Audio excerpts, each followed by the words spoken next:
Olá, queridos, eu sou o pastor Weder Moreira e desejo que a graça e a paz de Jesus estejam em seu coração. Obrigado por assistir esse vídeo. Nós estamos dando continuidade à série de mensagens falando sobre sentimentos tóxicos para a alma. Se você perdeu algum vídeo desta série, entre no canal e se inscreva, você será edificado. Hoje eu gostaria de falar com você sobre a luxúria, este sentimento que tem sido a destruição de muitos cristãos. Recentemente eu vi uma reportagem jornalística que muito me chocou. Num país do Oriente, uma moça se dizia estar apaixonada pelo seu próprio pai, havia tido relações sexuais com ele e já estava grávida há 5 meses do seu próprio pai. Perguntada pelo jornalista se ela se arrependia, ela dizia que não. Esta reportagem tocou profundamente a minha alma, pois ela ilustra muito bem qual é o retrato da sociedade atual.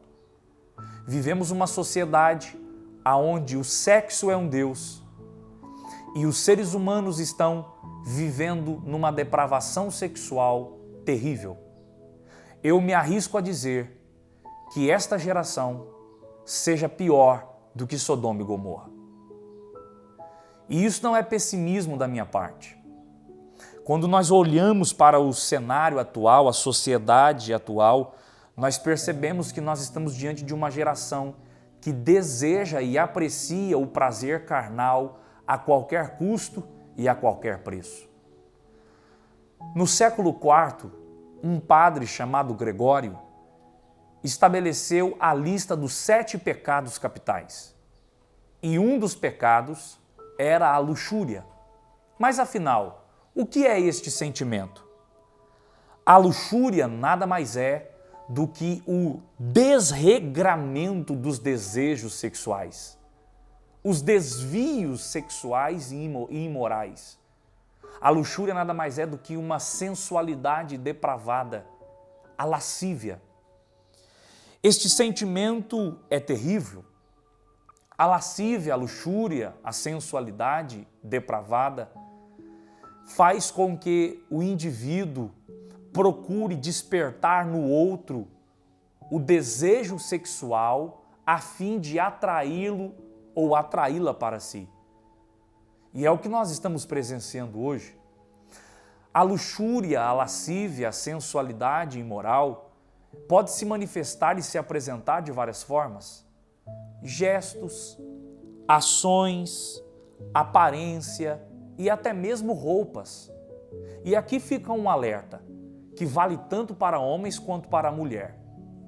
Veja bem, a Bíblia Sagrada, em 1 Timóteo capítulo 2, versículo 9, vai dizer que o homem cristão, a mulher cristã, precisa se vestir com pudor e modéstia.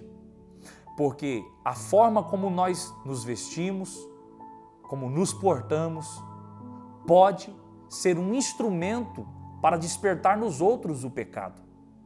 A sensualidade, a luxúria, a imoralidade sexual acaba se tornando um pecado duplo, porque a pessoa peca por agir assim, mas também peca por fazer os outros pecarem. Então, isso é muito importante. A luxúria, ela é algo que hoje nós presenciamos se manifestando nessa sociedade atual como uma degradação da imoralidade, uma degradação sexual terrível. Em si, o sexo ele não é mau. Deus, quando criou o sexo, o criou perfeito. O sexo ele não é mau em si mesmo. Quando você lê Gênesis no capítulo 1, embutido no mandamento de crescer e multiplicar e frutificar sobre a terra, estava o conceito da relação sexual, haja vista que a única forma de procriação do ser humano é mediante a relação sexual. Entretanto, quando o pecado entrou na vida do ser humano a partir de Gênesis 3, o pecado trouxe essa degradação sexual e fez com que o sexo se tornasse algo banal e se escorregasse para o âmbito imoral. Agora veja bem, o sexo foi criado por Deus como algo bom, mas se for cumprido dentro do padrão que ele mesmo estabeleceu. O padrão que Deus estabeleceu para o sexo é um homem e uma mulher dentro do casamento. De modo que qualquer ação sexual fora desse padrão estabelecido por Deus é, na verdade, pecado. Pastor, qual é o padrão que Deus estabeleceu? Um homem e uma mulher dentro do casamento. Então, sexo antes do casamento, que a Bíblia chama de fornicação, é pecado. Sexo onde um dos cônjuges procura uma pessoa que não o seu cônjuge, o seu marido ou sua esposa para ter relações sexuais, é pecado. A Bíblia chama esse pecado de adultério. A prostituição, também um pecado sexual. A homossexualidade, o lesbianismo.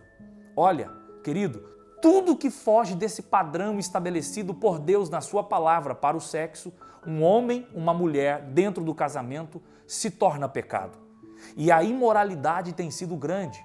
O homem sem Deus é capaz das maiores bestialidades que você pode imaginar. Não à toa a Bíblia orientar-nos a respeito desse assunto, desses desvios sexuais. Agora veja bem, a Bíblia fala sobre duas formas de viver. Só há duas formas de viver apenas. Primeiro, na direção do Espírito Santo. Um cristão, ele precisa viver na direção do Espírito Santo. Mas a Bíblia também menciona uma segunda forma de viver, que é viver na influência da carne. Isso está registrado em Gálatas capítulo 5, versículos 17 a 22. O homem, a mulher que vive sobre a influência da carne, está dominado por esse sentimento de luxúria, de lascívia e de sensualidade. Mas aqueles que vivem na dependência do Espírito Santo não vão satisfazer os desejos carnais, porque o prazer daqueles que vivem na direção do Espírito é agradar a Deus. Pastor, é possível vencer esse sentimento? É possível vencer a luxúria? É possível vencer a lascívia, a sensualidade? Claro, a Bíblia vai dizer, dando 4 orientações para nós vencermos a luxúria, a lascívia e a sensualidade. Primeiro, cuidado com o que você vê. Salmo 101, verso 3, o salmista vai dizer: não colocarei diante dos meus olhos coisas más. O que você tem visto? Aquilo que você vê alimentará a sua alma. Perceba que de todos os sentidos que o ser humano tem, a visão é o que está mais próximo do processo mental, da mente. De modo que tudo que você vê chega muito rápido ao seu cérebro. Como você tem alimentado a sua visão? O salmista disse: não colocarei coisas más diante dos meus olhos. Cuidado com os filmes que você assiste, as séries. Cuidado com aquilo que você vê. Não alimente os seus olhos de coisas imorais que despertem em você o desejo sexual imoral. Jó, capítulo 31, verso 1, ele vai dizer: eu fiz aliança com os meus olhos. Como, pois, o colocarei numa virgem? O que Jó estava dizendo era: eu fiz um propósito com os meus olhos, de tal modo que eu não posso olhar de forma imoral para uma moça que passa na rua. Cuidado com o que você vê. Infelizmente, nós vivemos uma sociedade que cultua o sexo. Desde a propaganda que você assiste na televisão até as músicas imorais que você ouve.